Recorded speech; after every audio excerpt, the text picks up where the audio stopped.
الصلاة خير من النوم. اعوذ باللہ من الشیطان الرجیم. بسم اللہ الرحمن الرحیم. السلام علیکم ورحمۃ اللہ وبرکاتہ. میرے عزیز بھائیو بہنوں اور بچوں، میرے آقا دو جہاں صلی اللہ علیہ وآلہ وسلم نے عبادت کی ایک روح بتائی. وہ کیا ہے؟ دعا. میرے آقا کریم صلی اللہ علیہ وآلہ وسلم نے فرمایا، دعا ہی عبادت کا جوہر ہے. اور توحید فی دعا کیا ہے؟ صرف اللہ کو پکارا جائے. اور شرک فی دعا، جس کو بھی پکاریں گے آپ مدد کے لیے، اس کو آپ نے اپنا محبوب بنا لیا. ایک بات سمجھ لیجیے اور ہمیشہ اس کو یاد رکھیے گا کہ اللہ کے ساتھ کسی کو مدد کے لیے نہیں پکارنا. میرے آقا کریم صلی اللہ علیہ وآلہ وسلم نے فرمایا، اگر جوتے کا تسمہ بھی چاہیے تو بھی اللہ سے مانگو. اللہ کا دروازہ تو ہر وقت کھلا ہے، جو چاہو مانگ لو، لیکن کسی اور سے نہ مانگنا کبھی بھی. اور میرا اللہ قرآن پاک میں ارشاد فرماتا ہے، جس کا مفہوم کچھ یوں ہے کہ اللہ تعالیٰ سے ہمیشہ اس کے فضل کی دعا مانگتے رہا کرو. یقیناً اللہ تعالیٰ ہر چیز کا علم رکھتا ہے.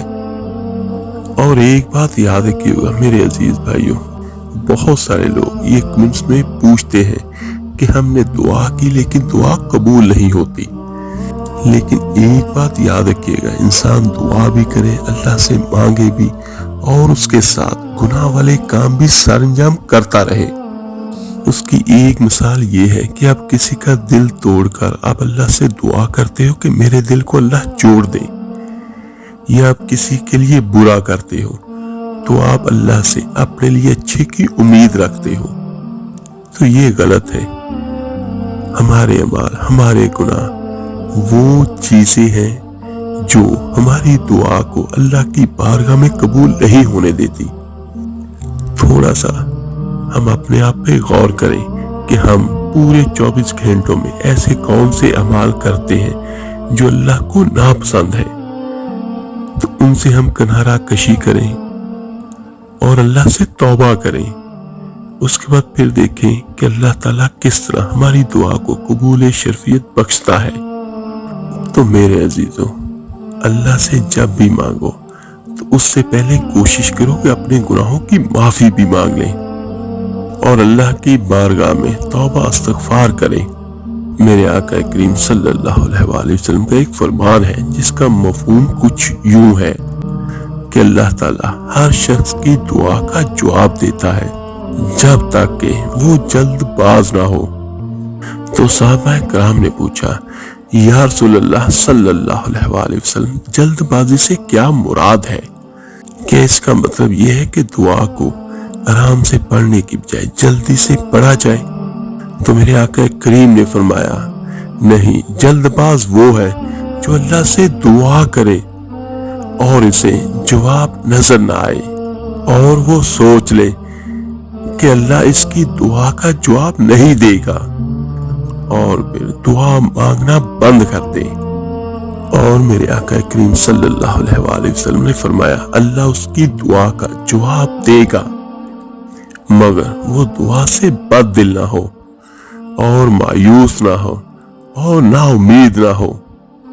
تو میرے عزیزوں، اللہ تعالیٰ کی رحمت سے مایوس ہونا یا یہ سوچ لینا کہ اللہ تعالیٰ تو میری دعا کا جواب ہی نہیں دیتا یا میری کوئی بھی دعا قبول نہیں ہوتی، یہ غلط ہے.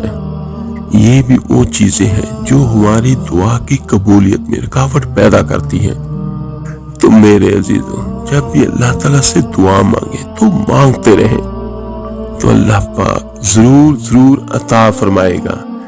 اللہ تعالیٰ سے کبھی بھی مایوس نہیں ہونا، ہمت نہیں ہارنی کہ میرا اللہ وہ ہے جو سب دعاؤں کا سننے والا ہے اور وہی حاجتوں کو پوری کرنے والا ہے.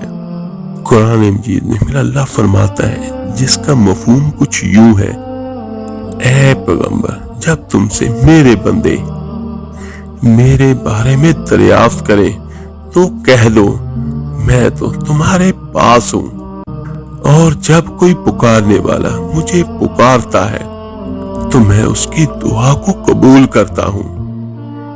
تو ان کو چاہیے کہ وہ میرے حکموں کو مانے اور مجھ پر ایمان لائے جیسا کہ ایمان لانے کا حق ہے، اور وہ ہدایت پا جائے۔ ایک حدیث قدسی ہے، نبی دو جہاں صلی اللہ علیہ وآلہ وسلم نے فرمایا، اللہ تعالیٰ فرماتا ہے: اے آدم کے بیٹے، جب تک تو مجھ سے دعا کرتے رہے گا اور مجھ سے امید رکھے گا، میں تمہیں معاف کرتا رہوں گا۔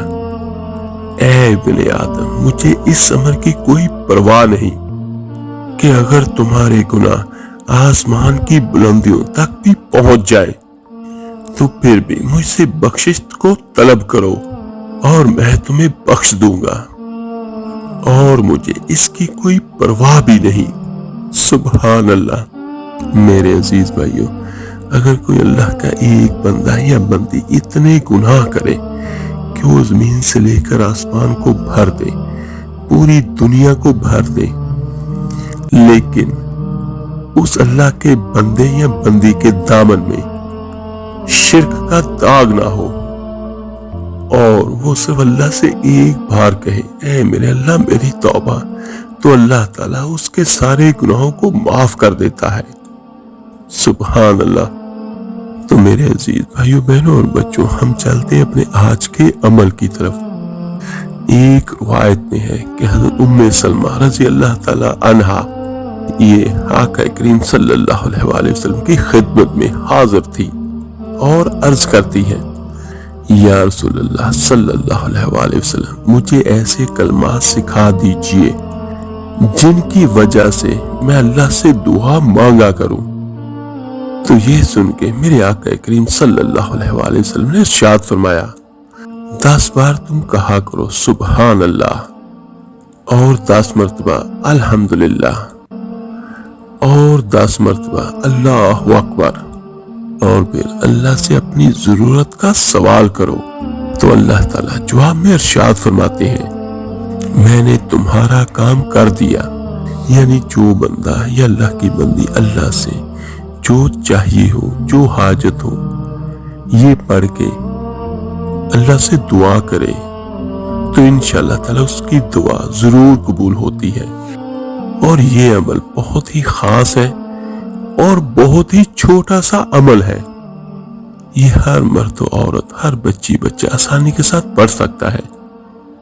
اور دوسری بات کہ میرے آقا کریم صلی اللہ علیہ وآلہ وسلم نے جو فرما دیا وہ ہو گیا، لیکن کچھ شرائط جس طرح میں نے آپ کو بیان کیا ہے، ایک تو اللہ پہ یقین کہ وہی ہمارا مالک ہے، وہی ہمارا خالق ہے، اور ہر حاجات کو پورا کرنے والا وہی ہے، اور اللہ کے ساتھ کسی کو شریک نہیں۔ اور دوسرا جو سب سے اہم ہے کہ میرے عزیز بھائیوں، گناہوں سے توبہ کریں۔ گناہوں کی اتنی نحوست ہوتی ہے کہ وہ ہماری دعاؤں کو کبھی بھی قبول نہیں ہونے دیتے۔ اور ایک جگہ پر پھر اللہ تعالیٰ فرماتا ہے قرآن پاک میں کہ جو کوئی مشکل یا پریشانی تم پہ آتی ہے یہ تمہارے اپنے گناہوں کا نتیجہ ہے، اور جو خوشی آتی ہے وہ میری طرف سے آتی ہے۔ تو میرے عزیزوں، ہم پہ جو مصیبت یا جو مشکل، جو پریشانی آتی ہے، یہ ہمارے اپنے ہاتھوں کی کمائی ہے۔ اور بہت ساری چیزیں تو ایسی ہیں ہمارے اسلام میں جو بندہ ان پر عمل کر لے تو وہ مستجاب بات بن جاتا ہے کہ وہ جو دعا کرے وہ اللہ تعالیٰ قبول فرماتا ہے۔ اور بعض اوقات جھوٹ ہم اتنی تیزی سے اور اتنے زیادہ بولتے ہیں کہ ہمیں بھی پتہ نہیں ہوتا کہ ہم نے کتنے جھوٹ بولے ہیں۔ اور جھوٹ بولنے کی پہلی نحوست یہ ہوتی ہے کہ جو انسان کے ساتھ رحمت کا فرشتہ ہوتا ہے وہ اس جھوٹ کی بدبو کی وجہ سے بہت دور چلا جاتا ہے۔ اور بہت سارے جھوٹ ایسے ہوتے ہیں جن کا ہمیں کوئی فائدہ بھی نہیں ہوتا، لیکن ہمارے نامہ اعمال میں وہ گناہوں کو بڑھا دیتے ہیں۔ تو کوشش کریں ہر قسم کی برائی سے، ہر قسم کے گناہوں سے دور رہیں اور اللہ سے توبہ کریں، پھر اللہ تعالیٰ ہماری دعاؤں کو ضرور قبول کرے گا اور جو ہمیں چاہیے ہوگا وہ عطا کرے گا۔ اللہ تعالیٰ سے دعا ہے اللہ تعالیٰ آپ کی میری ہم سب کی سب حاجتوں کو اپنے خزانہ غیب سے پوری فرمائے، آمین ثم آمین۔ آپ میرے لیے دعا کیجئے گا، میں آپ سب کے لیے ضرور دعا کروں گا۔ اس ویڈیو کو لائک اور شیئر ضرور کیجئے گا صدقہ جاریہ سمجھ کر۔ تو ملتے ہیں جلدی انشاءاللہ تعالیٰ ایک نئے وظیفے اور عمل کے ساتھ۔ اپنا بہت بہت خیال کیے گا۔ اللہ حافظ۔